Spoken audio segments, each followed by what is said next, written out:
राष्ट्र की सुरक्षा से किसी भी प्रकार का कोई समझौता नहीं होना चाहिए। देश के अंदर किसी को भी अवैध तरीके से घुसपैठ करने की इजाजत नहीं होनी चाहिए। देश के अंदर कहीं भी अवैध घुसपैठिया नहीं होना चाहिए। लेकिन पिछले 11 साल से इस देश के अंदर आपकी सरकार है। ज्यादातर राज्यों में डबल इंजन की सरकार है, डबल इंजन की सरकार है। ऊपर भी मोदी जी, नीचे भी मोदी जी, ऊपर भी मोदी जी, नीचे भी योगी जी, ऊपर भी मोदी जी, नीचे भी हेमंत बिस्व शर्मा जी। चारों तरफ महामानव की सरकार महोदया, महामानव की सरकार।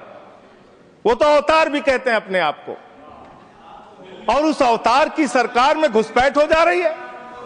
11 साल से हिंदुस्तान के अगर किसी कोने में अवैध घुसपैठिया है, अवैध रूप से कोई नागरिक रह रहा है, तो उसके लिए सीधे तौर पे भारतीय जनता पार्टी की सरकार और प्रधानमंत्री नरेंद्र मोदी जिम्मेदार है, कोई दूसरा जिम्मेदार नहीं है। बॉर्डर की सुरक्षा महोदया किसके पास है? बॉर्डर की सुरक्षा गृह मंत्रालय के पास है। बीएसएफ लगी हुई है वहां पे। चीन घुसपैठ कर रहा है, हम लोग चिल्लाते हैं, बोलते हैं, आपको उसके बारे में बोलने की फुर्सत नहीं।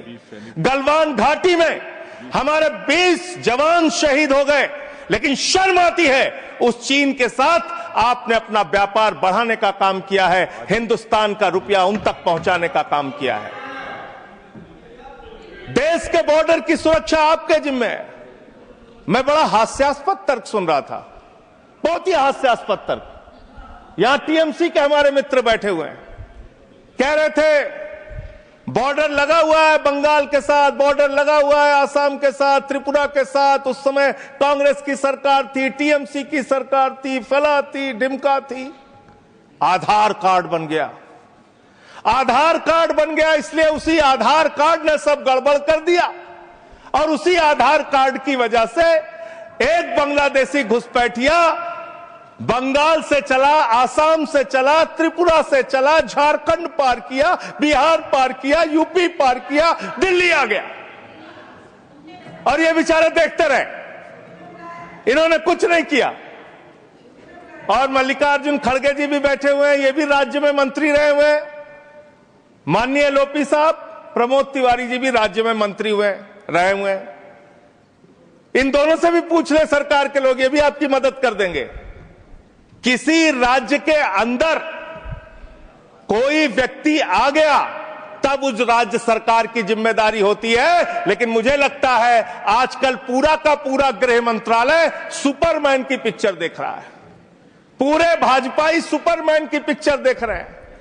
और कैसे देख रहे हैं? 50 किलोमीटर की सुरक्षा बीएसएफ के पास है। बंगाल में 50 किलोमीटर की सुरक्षा बीएसएफ के पास है।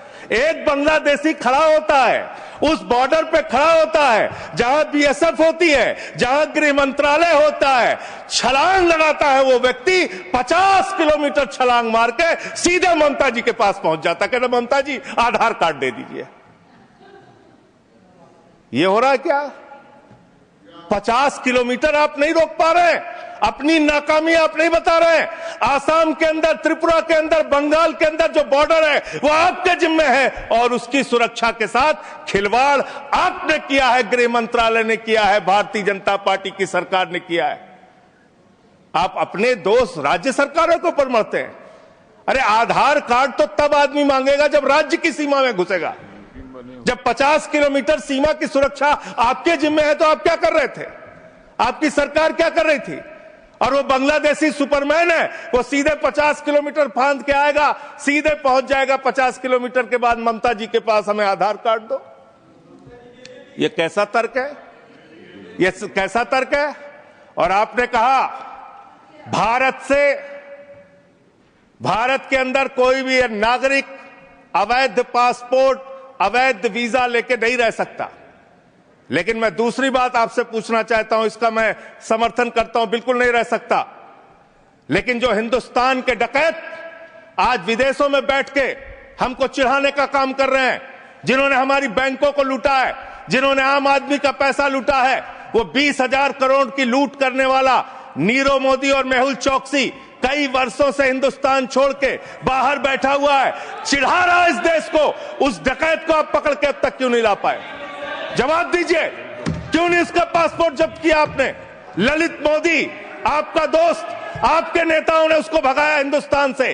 3,000 करोड़ रुपए हिंदुस्तान की बैंकों का लूट के विदेशों में बैठा हुआ है, क्यों नहीं आज तक आप उसको वापस ले पाए? विजय माल्या 9,000 करोड़ रुपए हिंदुस्तान का लूट के, हिंदुस्तान के बैंकों का लूट के, हिंदुस्तान के आम आदमी का पैसा लूट के 9,000 करोड़ रुपए विजय माल्या विदेशों में बैठा हुआ है, आपको चिढ़ाता रहता है। तिहाड़ जेल की तिहाड़ जेल की विषय पे ही बोल रहा हूं महोदया, विषय पे ही बोल रहा हूं, विषय पे इन्हीं लोगों से सीखा है, इन्हीं लोगों से सीखा है महोदया।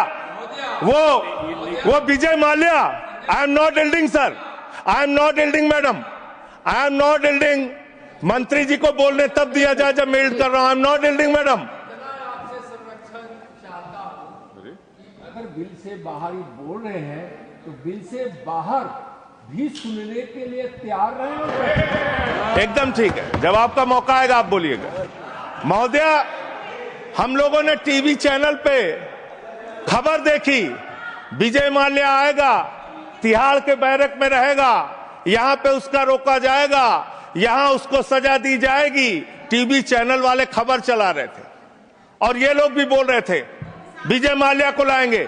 9,000 करोड़ रुपए की लूट करने वाला विजय माल्या आज विदेशों में बैठ के चिढ़ा रहा है।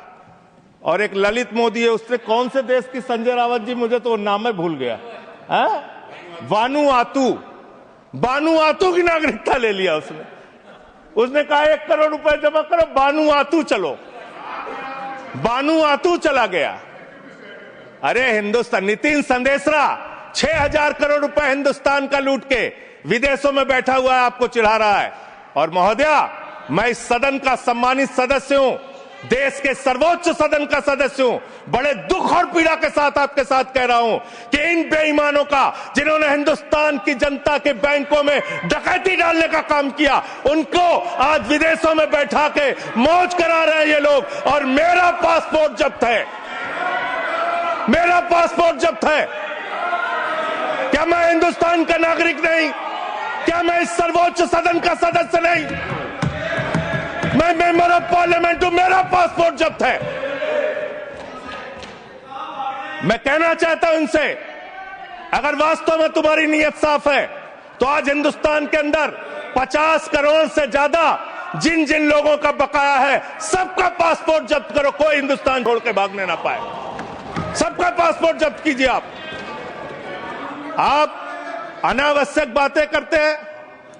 11 साल से आपकी राज्यों में सरकार, 11 साल से आपकी केंद्र में सरकार, और बांग्लादेशी घुसपैठिया आप नंबर नहीं बता पाते कितने भगाए आपने। आज बताइए कितने लोगों को आपने भगाया, कितने बांग्लादेशी घुसपैठियों को आपने हिंदुस्तान से भगाया 11 साल के अंदर। खाली राजनीति करते हैं। बंगाल का चुनाव आ रहा है, राजनीति शुरू, बिहार का चुनाव आ रहा है, राजनीति शुरू।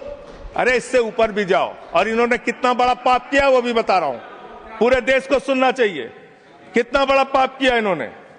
पंजाब के अंदर जो सीमा थी बीएसएफ की देखरेख में, उसको इन्होंने बढ़ा दिया, 50 किलोमीटर तक कर दिया।